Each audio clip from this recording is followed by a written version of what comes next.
Les entretiens des patriotes, bonjour à tous. Décès de Gérard Leclerc, nous l'avons tant détesté et la polémique Coupe Tintin relancée. Avant de traiter ces deux informations et beaucoup d'autres, je voulais remercier, comme à mon habitude, tous ceux qui me permettent de vous offrir chaque jour cet entretien à l'aide de ces merci rémunérateurs. Aujourd'hui sont à l'honneur Michel Analamène, Ryan, Monsieur Guili Guili, André Pin, Benoît Mastro, Agnachine et Nani Hagen. Ce sont des fidèles parmi les fidèles, merci à eux. Et puis je tenais aussi à vous remercier pour tous vos messages de soutien, pour tous les pouces levés et la diffusion massive sur les réseaux sociaux. On finira par les avoir. Il y a des nouvelles d'ailleurs très encourageantes à la fin de ce journal. Mais on va continuer la tradition estivale. Nous allons donc débuter ce journal par une carte météo. Eh bien, quand on regarde la météo du mercredi 16 août, nous remarquons des températures de saison. Et vous savez que dès qu'il y a des températures chaudes, eh bien, sur les plateaux de télévision, on essaie de vous conditionner avec le narratif du réchauffement climatique. Et j'ai parlé hier de l'incendie qu'il y a eu à Hawaï, dans une île très fréquentée par la Jet Set. Aujourd'hui, le bilan est épouvantable, plus de 100 morts. Alors évidemment, sur les réseaux sociaux, il y a certaines théories, certaines hypothèses. Comme je ne peux pas les valider, je ne les présente pas. En effet, une information, il faut qu'elle soit recoupée. Ça ne veut pas dire que ces hypothèses sont fausses, cela signifie que je n'ai pas les moyens de les vérifier. Ce que je sais, par contre, c'est qu'ils essaient d'exploiter dans les médias ces incendies dans tous les coins du monde. Réchauffement climatique, des feux de forêt plus fréquents et virulents. Or, à chaque fois qu'il y a des incendies et que nous enquêtons et que nous demandons à la police, aux pompiers, on nous dit cette chose, ce sont des pyromanes qui ont allumé ces incendies. Souvenons-nous, c'était le cas en Corse, c'était le cas à Rhodes. Alors, qu'en est-il dans l'île, dans l'archipel d'Hawaï? On ne sait pas exactement, mais il y a des faits malgré tout qui sont troublants. Parce que dès le début, dès le 8 août, il y a eu des annonces de risque d'incendie. Ce n'est pas sorti de nulle part. Une grande partie de l'archipel d'Hawaï était en alerte rouge incendie lorsque de multiples feux ont débuté mardi 8 août. Mais leur cause reste encore inconnue. Généralement, lors de ce type d'incendie, les raisons sont rapidement connues. Ce sont donc des pyromanes. Pour le cas présent, je ne peux pas le certifier, nous n'avons pas suffisamment de témoignages et de preuves de cela. Et puis je voudrais aussi vous faire part de mon expérience du feu. Je n'ai jamais été pompier, mais j'ai été militaire dans la plus grande région militaire française, il me semble, c'est celle de Canjoers-Draguignan. L'été de mon service militaire, donc, il y a eu un immense incendie sur le massif de la Sainte-Baume, si ma mémoire ne me trompe pas, et on nous a demandé d'intervenir, alors non pas en tant que professionnel du feu, mais essentiellement munis de vaporisateurs pour éteindre les braises. En effet, avec le Mistral, cela a envoyé des étincelles et cela pouvait relancer les incendies. Et lorsque nous sommes passés dans un endroit qui n'était pas brûlé, on a vu le feu qui était assez loin, et on l'a vu progresser poussé par le Mistral à une vitesse assez phénoménale. On a dû se sauver. Voilà, donc il faut faire attention par les jours de vent, et notamment à 100 km à l'heure, les buissons volent, cela enflamme tout. La question, c'est comment une ville a pu être brûlée de A jusqu'à Z. Est-ce qu'il y a eu de l'aide humaine? L'enquête le dira. Mais il y a une chose extrêmement curieuse et qui fait polémique aux États-Unis. L'endroit d'Hawaï, cette île, eh bien, elle est habitée par des gens très célèbres, des stars comme Bezos, Lady Gaga, Jim Carrey, Bill Gates, Julia Roberts. Or, le feu a mystérieusement évité de brûler ces très belles maisons. Alors, il y a toute une série de théories, mais il y a des accusations qui sont fortes. Manifestement, les pompiers ont davantage préservé les demeures parfois vides de ces milliardaires que les populations qui se seront trouvées emprisonnées dans la ville et qui sont morts. On parle de 100 morts et ce n'est qu'un bilan provisoire. Et je rebondis sur ce que je vous ai dit hier. Il y a quelques années, Emmanuel Todd avait écrit que les États-Unis n'investissaient plus dans leurs infrastructures. Vous avez vu qu'il y a des trains qui déraillent, on nous parle de ponts qui risquent de s'effondrer, et là, au niveau des incendies, il n'y a pas suffisamment de pompiers, donc ils sont obligés d'effectuer des choix. C'est toute la politique, dans une certaine mesure, des États-Unis qui est montrée à travers cet incendie. C'est peut-être pour cette raison que certains essaient de vous détourner le regard des réalités en vous parlant de réchauffement climatique. Pour moi, accuser le réchauffement climatique de la cause de cet incendie, c'est à peu près la même chose que nous expliquer que lorsqu'on se lave les cheveux, on risque une crise cardiaque. Vous avez compris, ils essaient de maquiller leurs fautes par une propagande grotesque, nous le disons depuis des semaines sur cette chaîne. Mais ce qui est certain, par contre, c'est que vous allez payer la facture, que ce soit pour le Covid ou pour ce pseudo-réchauffement climatique. Bientôt, vous verrez des écologistes encore plus agressifs vous demandant de vous serrer la ceinture, de faire des efforts au niveau de l'empreinte carbone, alors que la France est un bon élève dans l'Europe, pour sauver la planète. Et là, vous leur dites, arrêtez la plaisanterie.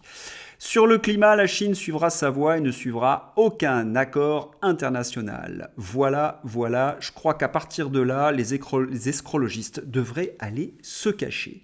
Et puis, en ce qui concerne les politiques covidistes, eh bien, nous allons payer la facture, notamment tous ces vaccins qui ont été commandés par von der Leyen et qui vont finir à la poubelle. Selon les calculs de François Asselineau, il s'agit de 56 milliards qui ont été dépensés en pure perte, dont 10 milliards seront payés par le contribuable français. C'est toujours la même chose, c'est vous qui payez. Et vous payez quoi? Les erreurs de ceux qui nous dirigent. Tenez, on va se rafraîchir la mémoire de ces gens qui nous ont imposé ces politiques covidistes. Souvenons-nous, Olivier Véran face à Apolline Malherbe. C'est une époustouflante démonstration scientifique de Véran sur l'efficacité du vaccin à coups de chiffres qui sortent tout droit de son imagination. Il les invente. Et le pire, c'est qu'il nous explique que ce shoot de Pfizer protège de l'infection et de la transmission. Et Apolline de Malherbe ne le contredit jamais. C'est même le principe des journalistes, c'est toujours d'acquiescer au narratif d'Emmanuel Macron.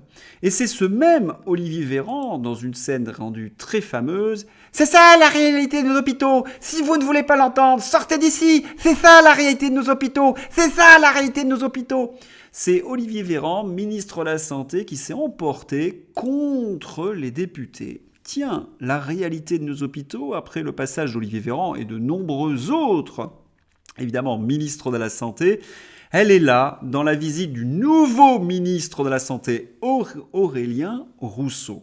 Alors qu'il va visiter des urgentistes en grève, Aurélien Rousseau, ministre de la Santé, demande d'être responsable et d'éviter d'être malade pour éviter d'encombrer les urgences. L'année dernière, le personnel hospitalier nous expliquait que l'hôpital était à l'os et aujourd'hui, il y a davantage de lits fermés, il y a de moins en moins de moyens et il y a de moins en moins d'effectifs. Alors, s'il n'est plus à l'os, il est à quoi aujourd'hui l'hôpital? C'est un zombie?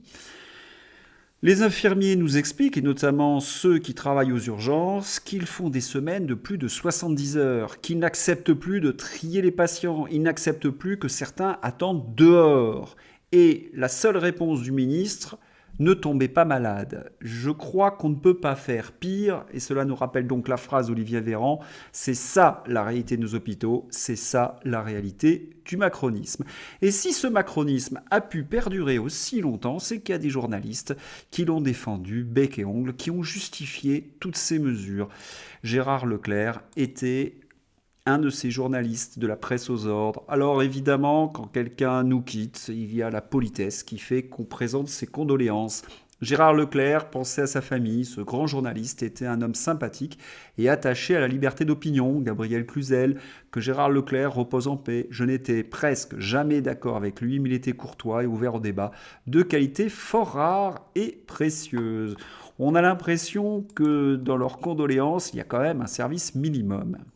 Il est en effet de bon ton, lorsqu'on travaille dans une même entreprise, de présenter ses condoléances et de donner des éléments positifs sur la personne disparue. Vous remarquez que Guillaume Bigot ou Gabriel Cluzel font le service minimum, sympathique et courtois.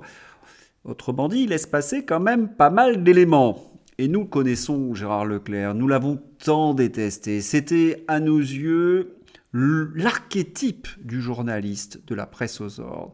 C'était l'archétype de ces journalistes qui travaillaient sur le service public, sur France 2, sur Télématin. En effet, Gérard Leclerc, ce n'était pas véritablement un journaliste, c'était un attaché de presse du gouvernement. C'était l'homme qui était payé pour faire accepter au peuple français des mesures européistes, des mesures qui allaient à l'encontre des intérêts du peuple français.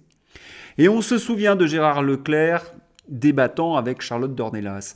Gérard Leclerc, jusqu'au bout, a défendu les politiques covidistes en expliquant que le vaccin protégeait de la transmission et de l'infection, malgré les preuves indiscutables qui lui étaient données. C'était quelqu'un qui ne voulait pas se faire soigner par un infirmier non vacciné. Il défendait les narratifs d'Emmanuel Macron jusqu'au bout. Et je ne vais même pas évoquer toutes les politiques migrationnistes parce qu'il était l'avocat, là encore, d'Emmanuel Macron. Et pourtant, la personnalité de Gérard Leclerc était très différente de cet homme dit de gauche, puisqu'il représentait la gauche, Gérard Leclerc. Gérard Leclerc, c'est celui qui possédait un vignoble, c'est celui qui aimait les belles pierres, c'était celui qui avait un avion, c'est-à-dire qui avait la vie d'un notable de province, dans une certaine mesure. Sur les plateaux de télévision, c'était le socialiste bontain, et lorsqu'il était chez lui, c'était le notable de province. À tel point d'ailleurs que Philippe Herlin ne peut pas s'empêcher une petite pique. Un avion de tourisme piloté par le journaliste Gérard Leclerc s'écrase en Loire-Atlantique. Le macroniste Gérard Leclerc est mauvais en tout, y compris en pilotage d'avion.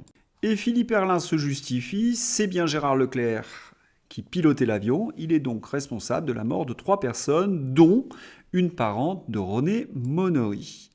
Il y a, pour ma part, un petit peu cette opposition entre le Gérard Leclerc des champs et le Gérard Leclerc des plateaux. Eh bien, on va conserver une image de Gérard Leclerc de terroir, un verre de son vin à la main, en compagnie de son demi-frère, Julien Clerc.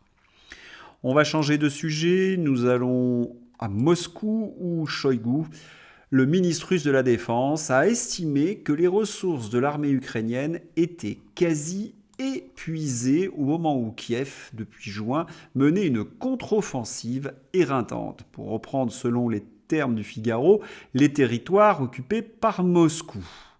Les ressources militaires de l'Ukraine sont quasiment épuisées, a déclaré Sergueï Shoigu lors d'une conférence sur la sécurité à Moscou, assurant que Kiev n'obtenait pas de résultats malgré le soutien total de l'Occident.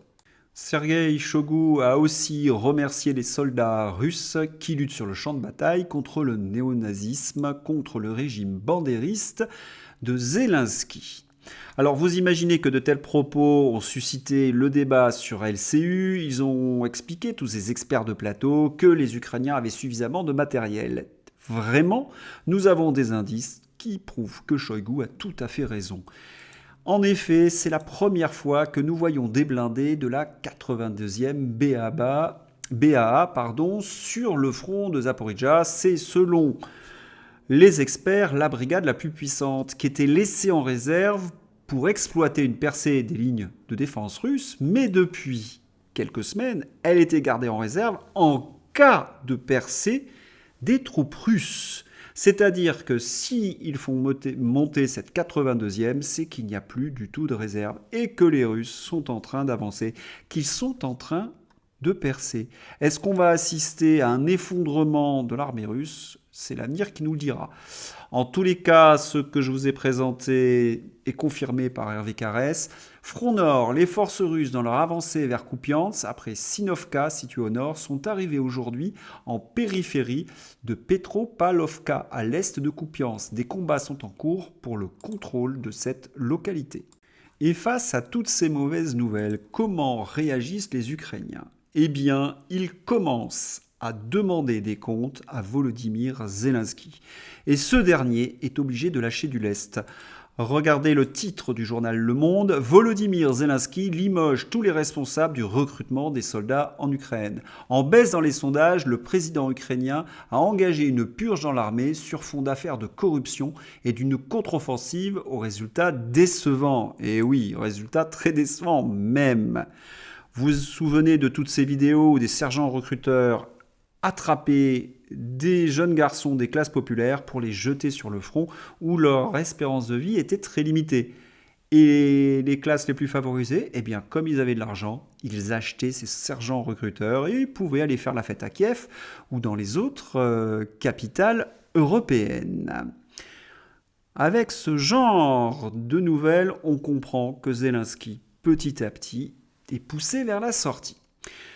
On va terminer le journal avec Coupe Tintin. Ah, regardez le capitaine du Titanic. Nous avions François Hollande, capitaine de Pédalo. Vous avez Emmanuel Macron, capitaine du Titanic. Ce joli cliché d'Emmanuel Macron posant sur son bateau, donc, vous a coûté 60 000 euros, puisqu'à chaque fois qu'il sort, ça coûte 60 000 euros. C'est ça qui est assez intéressant. Pour se valoriser, il vous fait payer la note.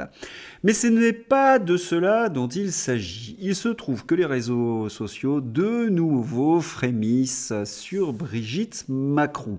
Alors vous savez qu'il y a ceux qui pensent que la thèse de Jean Mimi, c'est pas très sérieux. Il y a ceux qui disent mais attention, il faut quand même regarder les preuves. Or, il y a un document que je vous ai présenté il y a quelques temps, mais que je vais vous remontrer dans ma description, puisque je n'ai pas les droits, cela appartient à une chaîne. Regardez ce document, dites-moi ce que vous en pensez. Il se trouve que cet extrait a fait basculer bien des personnes. Voilà, si vous avez aimé cette vidéo, n'hésitez pas à la soutenir, à la diffuser sur les réseaux sociaux, et puis je vous souhaite une excellente journée. Au revoir.